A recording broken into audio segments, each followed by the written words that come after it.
प्रशांत वर्मा के एक इंटरव्यू के मुताबिक Hanuman movie Telugu film industry के लिए एक बड़ा स्टेप होने वाला था, जहां इस मूवी से एक मैसिव सुपर हीरो यूनिवर्स की शुरुआत होगी। इंडियन सुपर हीरोज जो हमारे देवताओं को रिप्रेजेंट करेगा, हमारे कल्चर को आज के जनरेशन के सामने लाएगा, लेकिन एक बेहतर भविष्य के साथ, जिसमें लोग अपने माइथोलॉजी के साथ जुड़ेंगे, अपने इतिहास को और अच्छे से जानेंगे एंड साथ में वो सुपर हीरो वाली फील भी लेंगे।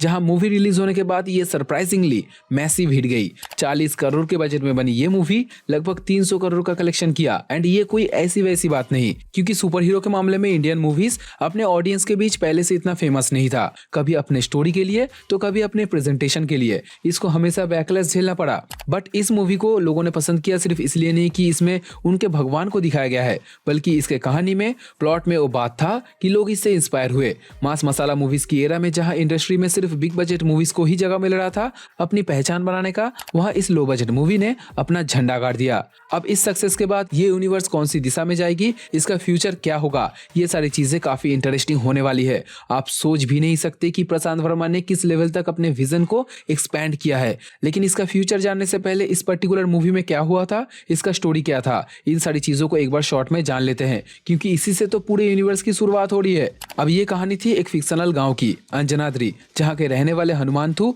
पहले तो एक छोटा मोटा चोर था, लेकिन अपने लोगों के लिए वो एक मसीहा से कम भी नहीं था। हमेशा मजबूरों की मदद करना, अपने लोगों के लिए खड़े रहना, ये उसका नेचर था। फिर एक दिन गांव में उसकी लव इंटरेस्ट डॉक्टर मीनाक्षी वापस आती है, तो अपने पहले प्यार को पाने के लिए वो उसे इम्प्रेस करने में लग जाता है। लेकिन एक दिन मीनाक्षी के ऊपर कुछ गुंडे हमला कर देते हैं, जहां हनुमानथु जब उसे बचाने जाता है तो उन डकैतों से मार खा के वो नदी में गिर जाता है। लेकिन नदी के नीचे से उसे एक चमत्कारी मणि मिलती है, जिसमें कुछ चमत्कारी शक्तियां थी, जिसे पाने के बाद वो ताकतवर तो बना, लेकिन खतरा और बढ़ गया। जहाँ इस चमत्कारी शक्ति को हथियाने के लिए बाहर से कुछ गुंडे आते हैं, जिनका लीडर था माइकल, जो गांव के लोगों के लिए भी खतरा बन जाता है। इसी बीच हनुमानथु की बहन इन बदमाशों के हाथों मारी जाती है। तो इस ट्रेजेडी के बाद हनुमानथु एकदम टूट जाता है। लेकिन तभी लंकापति विभीषण आके उसे समझाते हैं कि इन सारी चीजों का कारण क्या था, हनुमानथु का असली मकसद क्या है, आखिर उसे ही क्यों चुना गया। जहाँ सारी चीजों को समझने के बाद उसे ये रियलाइज होता है कि माइकल को मारना उसकी किस्मत में है, तो वो माइकल के पीछे जाता है उसे रोकने के लिए एंड आखिर तक अपने गांव को बचा लेता है। लेकिन इसी स्ट्रगल के बीच वो चमत्कारी रुद्रमणि टूट जाती है, जिससे जितनी भी आदि शक्तियां अभी तक रुकी हुई थी, जिसमें भयंकर राक्षस सेना भी थे, वो धरती पर हमला कर देते हैं, जिससे पृथ्वी को बचाने के लिए आखिर तक स्वयं श्री हनुमान जी को आना पड़ता है। अब हनुमान मूवी इस प्रशांत वर्मा सिनेमैटिक यूनिवर्स की पहली मूवी थी। इसके बाद आएगा जय हनुमान, जहाँ इस इविल आर्मी के साथ हनुमान जी की एक भयंकर लड़ाई होगी।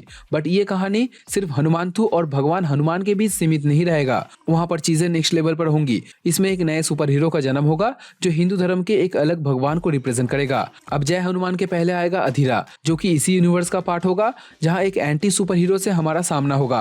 अब ये अधीरा कैरेक्टर बहुत ही पावरफुल होने वाला है, क्योंकि इसके पास भगवान इंद्र की शक्तियां होंगी। इसके हाथ में तुम इंद्रदेव की वज्रास्त्र का एक सिमिलर वर्जन देख सकते हो एंड इसके पास लाइटनिंग की पावर भी है। एंड ये मूवी भाई बिग बजट की होने वाली है, तो तुम अंदाजा लगा सकते हो। इसके साथ साथ और 4 नए सुपर हीरो से तुम्हारा सामना होगा, जिसका एक कॉन्सेप्ट आर्ट प्रशांत वर्मा ने हनुमान मूवी के एक गाने में दिखा दिया था। इसमें से कौन सा सुपर हीरो किस भगवान के पावर को डिराइव करेगा, ये हमें आगे पता चलेगा। लेकिन अभी तक जितना पता चला है कि इसमें कल्कि परशुराम के साथ साथ एक लेडी वॉरियर भी होंगे।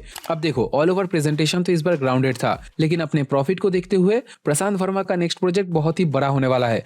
हनुमान मूवी के एंडिंग में जो मिड क्रेडिट सीन देखने मिला था, उसी से तुम अंदाजा लगा सकते हो कि डायरेक्टर ने अपने इतिहास को, हमारे रिलीजन को बहुत डिटेल में एनालाइज किया है। उनके पर्सपेक्टिव से ये एडवेंचर रोमांचक होने वाला है। ना ही इसका कोई अंत होगा, ना ही कोई सीमा होगी, क्योंकि जब वो हनुमान मूवी के लिए रिसर्च कर रहे थे, तब उन्हें कुछ ऐसे कैरेक्टर मिले, कुछ ऐसे स्टोरीज मिले जो बहुत लोगों को नहीं पता। उनके मुताबिक हमारे ऑडियंस को अपने माइथोलॉजी के बारे में कुछ ऐसे सीक्रेट्स हैं जिनका अंदाजा नहीं है। बहुत सारे ऐसे कैरेक्टर हैं जिससे अभी तक हमारा सामना नहीं हुआ है। तो इसी चीज को ध्यान में रखते हुए वो कुछ ऐसे कैरेक्टर को, ऐसे देवताओं को इसमें इंट्रोड्यूस करेंगे, जिससे इस यूनिवर्स के लिए हमारा इंटरेस्ट तो बढ़ेगा, साथ ही साथ एक कल्चरल इम्पैक्ट भी आएगा। मेरी माने तो चीजें बियॉन्ड जाने वाली है, ये तो अंदाजा लगा सकते हैं हम लोग, लेकिन कितना जाएगी ये भाई देखना होगा। अगर अधीरा काम कर गया तो लोग इस यूनिवर्स को लेकर और भी ज्यादा एक्साइटेड हो जाएंगे, और हम भी तब अपने इंडियन सुपर हीरो यूनिवर्स को ग्लोबली प्रेजेंट कर पाएंगे। मैं तो एक्साइटेड हूँ। अभी आप कितना एक्साइटेड हो इस यूनिवर्स को लेकर, ये मुझे कमेंट करके जरूर बताना। वीडियो पसंद आए तो लाइक करते हुए जाना।